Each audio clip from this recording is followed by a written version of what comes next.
Lors d'une interview tendue, un journaliste arrogant a tenté d'humilier Bruce Lee, mais ce qui s'est passé ensuite a stupéfié tout le monde. Cet homme n'avait aucune idée qu'il faisait face à un véritable génie. J'ai interviewé des chefs d'État et des lauréats du Nobel, a ricané Harold Jennings, ajustant sa cravate dans la loge. Ce gamin du kung-fu ne tiendra pas 5 minutes. C'était un après-midi frais à Los Angeles, en 1971. La chaleur à l'extérieur était aveuglante, mais à l'intérieur du studio 8B, les lumières étaient encore plus brûlantes. Harold Jennings, 53 ans, s'appuyait nonchalamment contre le comptoir de maquillage, bras croisés, jambes écartées dans une posture militaire de confiance. Il était le meilleur interviewé du réseau, avec une réputation qui le précédait, un mélange intimidant d'éloquence à l'accent britannique, de sarcasme poli et d'une capacité pénétrante à démanteler même les invités les plus confiants.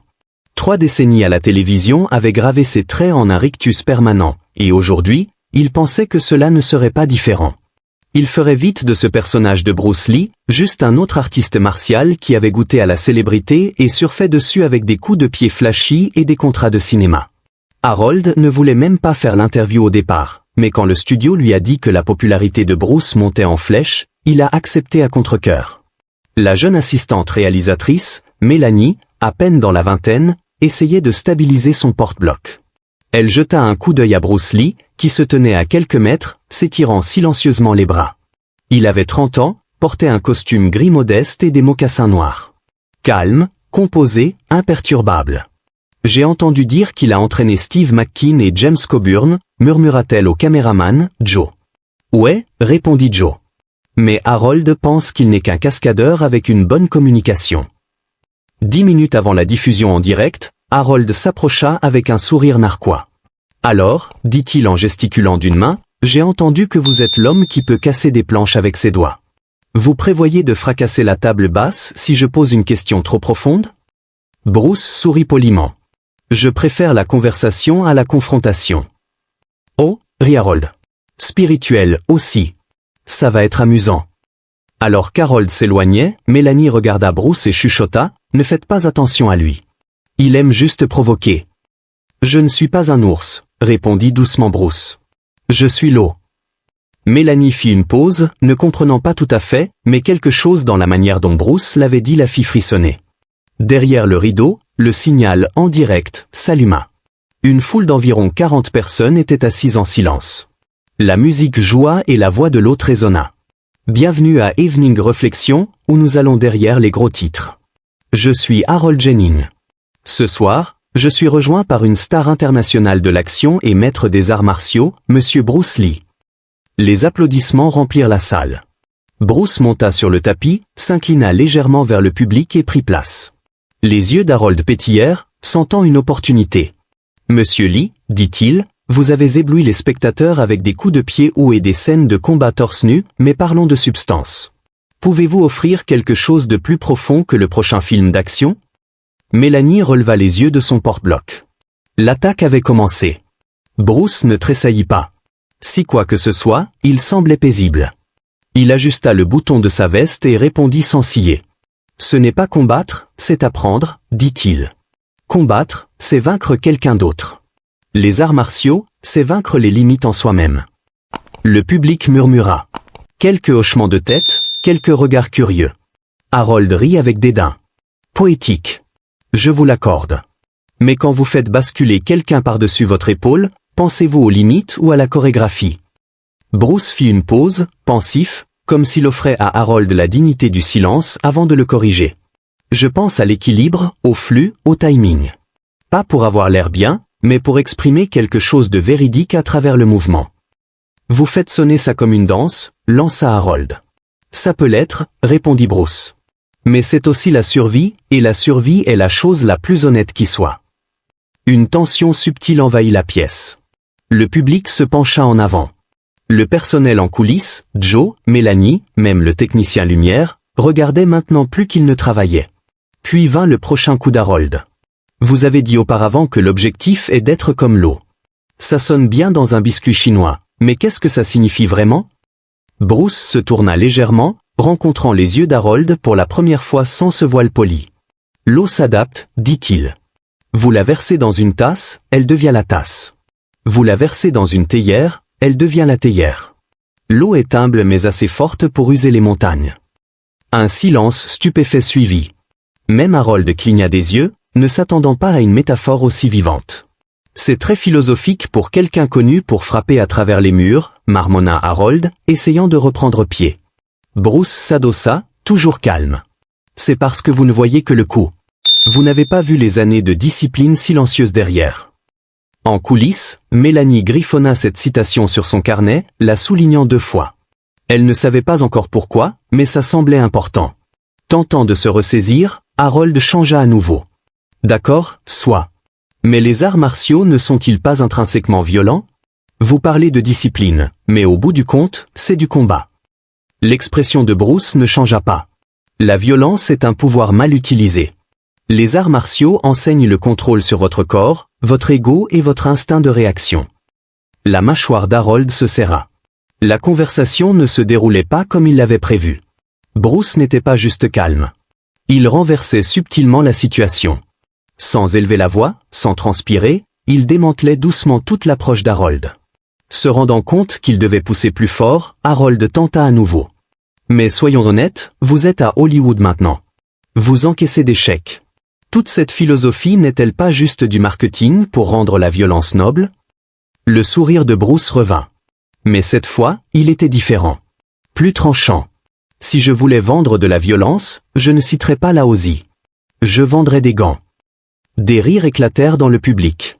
Et pour la première fois, Harold sembla décontenancé. Le segment passa à son 2e bloc, et Harold, maintenant légèrement rougi sous la chaleur des lumières du studio, décida qu'il était temps de changer de tactique. Élevons la barre, dit Harold avec un enthousiasme fin, fouillant dans une pile de cartes de questions bleues. Vous êtes connu pour débiter des dictons orientaux, mais je suis curieux de savoir si vous avez déjà abordé la philosophie occidentale. Il ne laissa pas de temps pour répondre. Parlons de Descartes. Avez-vous entendu la phrase cogito, ergo sum? Bruce hocha la tête. Je pense, donc je suis. Harold haussa un sourcil, surpris. Intéressant. Et Kant, je crois qu'il a dit que l'illumination est l'émergence de l'homme de son immaturité autoproclamée. Bruce répondit calmement. Harold trébucha une seconde, le masquant avec une gorgée d'eau, mais Bruce continua avant qu'Harold ne puisse pivoter. Mais la connaissance seule ne suffit pas, ajouta Bruce. Ce qui est dangereux, c'est quand l'intellect devient de l'arrogance. Quand une personne sait juste assez pour croire qu'elle a compris le monde. C'était là, un retour doux et élégant. Pas de colère, pas d'insulte.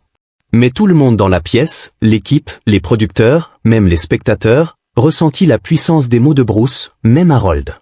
Mais l'orgueil d'Harold ne lâchait pas. Donc, vous me dites que vous lisez Kant et Descartes entre 2 leçons de nunchaku, dit-il avec un rire dédaigneux. Bruce rit légèrement. J'ai aussi étudié la psychologie à l'université de Washington. J'ai passé des heures dans les bibliothèques. J'avais l'habitude de porter un carnet et d'écrire les pensées qui me venaient pendant l'entraînement. Cela surprit même Mélanie en coulisses. Elle avait préparé les fiches. Elle n'avait pas vu grand-chose sur le parcours académique de Bruce. Un revirement discret, mais qui frappa fort. Harold tenta de reprendre le rythme. Et la science? La physique? C'est un langage que la plupart des acteurs évitent. La réponse de Bruce fut immédiate. Newton a dit qu'un objet en mouvement reste en mouvement. C'est chaque coup que je porte. Mais il a aussi dit, toute action a une réaction égale et opposée. C'est pourquoi j'entraîne non seulement mon corps, mais aussi mon esprit à répondre plutôt qu'à réagir. Une autre pause. Puis Bruce se pencha légèrement en avant, croisant les yeux d'Harold. Je ne sépare pas le corps et l'esprit comme certains le font. Les arts martiaux sont la science du corps, et la philosophie est le langage de l'esprit. Je ne fais que traduire entre les deux. Le silence qui suivit n'était pas gênant. Il était révérencieux. Harold bougea sur son siège.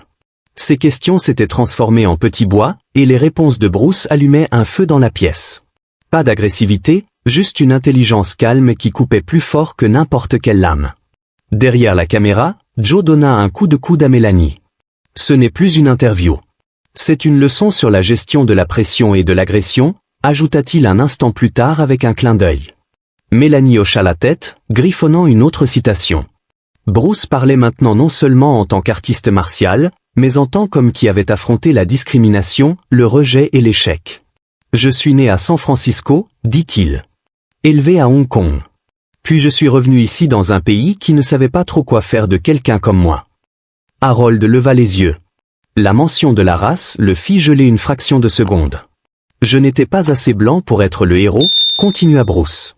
Et pas assez étranger pour être le méchant. J'ai vécu entre les deux, alors j'ai tracé mon propre chemin. La pièce était immobile. Bruce parlait doucement, pas par amertume, mais par vérité. J'ai commencé à enseigner les arts martiaux à des gens de tous horizons, noirs, blancs, asiatiques, latinos, parce que le corps ne connaît pas la couleur, seulement le rythme, la douleur, la croissance. Harold se redressa. Il n'y avait rien à contester, aucun angle à tordre. C'était une expérience vécue. J'ai lu une fois que le but de l'éducation n'est pas de remplir un seau, mais d'allumer un feu, dit Bruce. Les arts martiaux ont fait cela pour moi. Ils m'ont appris à penser, pas quoi penser. Cette phrase n'était pas juste répétée. Elle avait du poids. Harold le reconnut. John Dewey, une citation souvent utilisée dans les cercles académiques. Avez-vous cité Dewey? Demanda Harold. Bruce hocha la tête nonchalamment. J'aime ces idées sur l'apprentissage par l'expérience. C'est comme ça que j'entraîne. On ne peut pas enseigner à quelqu'un à ressentir un coup dans un manuel. Maintenant, Harold souriait presque, pas par moquerie, mais par incrédulité. L'équipe du studio regardait, stupéfaite, alors que Bruce continuait à parler de son temps à développer le Jeet Kune Do. Pas comme un style, mais comme une philosophie. Absorber ce qui est utile, rejeter ce qui ne l'est pas, et ajouter ce qui est uniquement vôtre, dit Bruce. Vous faites sonner les arts martiaux comme du jazz, marmonna Harold. Bruce sourit. Exactement. Une liberté structurée. C'est ça, le génie. Ce mot resta suspendu dans l'air. Génie. Vous avez mémorisé cette citation? Demanda Harold, à moitié en plaisantant.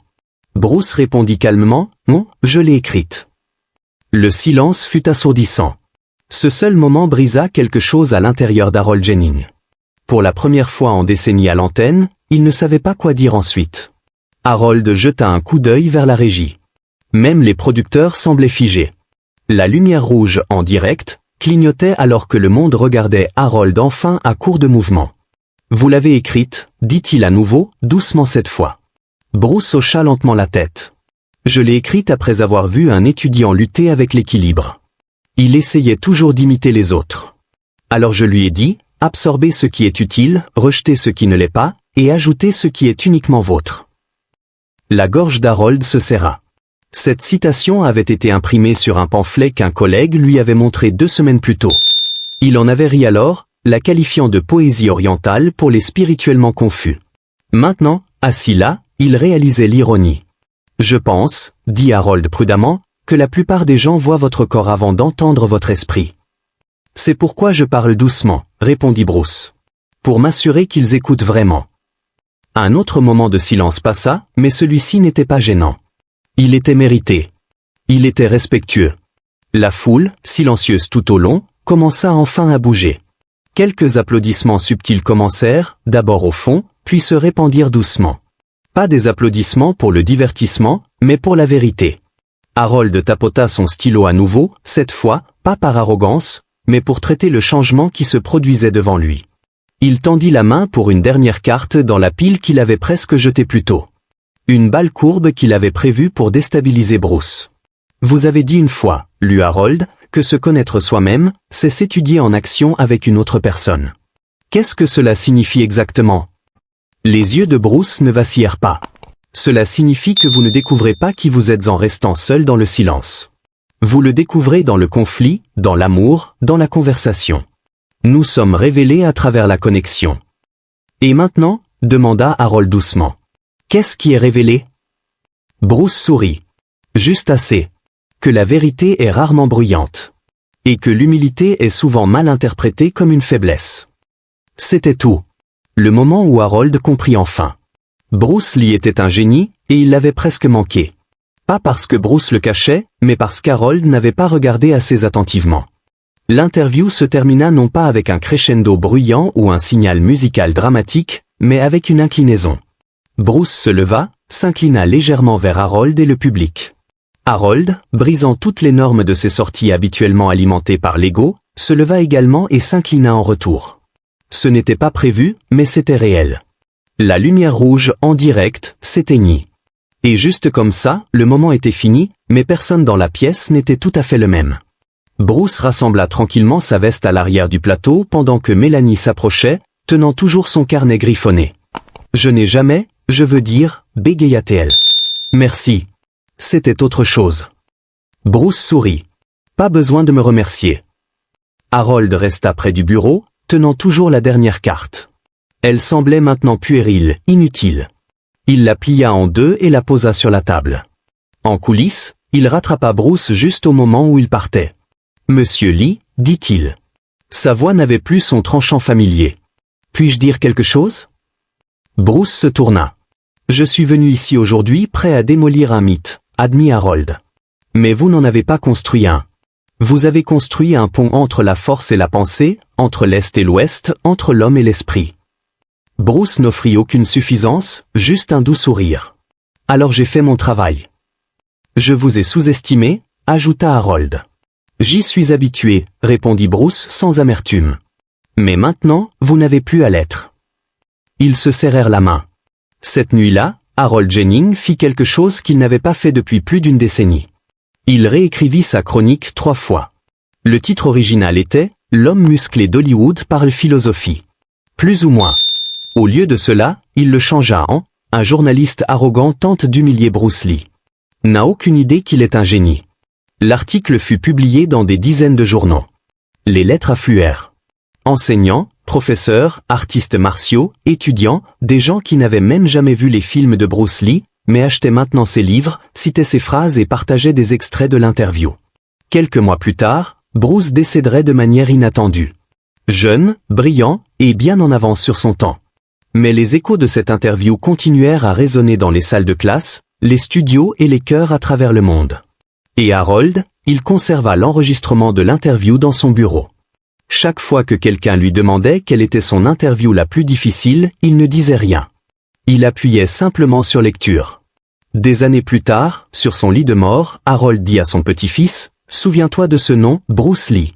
Il m'a appris plus en 1 heure que la plupart des hommes en une vie. » Et quelque part dans cet espace entre mouvement et immobilité, entre intellect et instinct, la voix de Bruce résonnait doucement. « Sois comme l'eau, mon ami. » Avez-vous déjà vu l'arrogance se retourner aussi mal? Qu'auriez-vous fait si vous étiez Bruce? Merci d'avoir regardé et n'oubliez pas de nous rejoindre pour d'autres histoires révélatrices.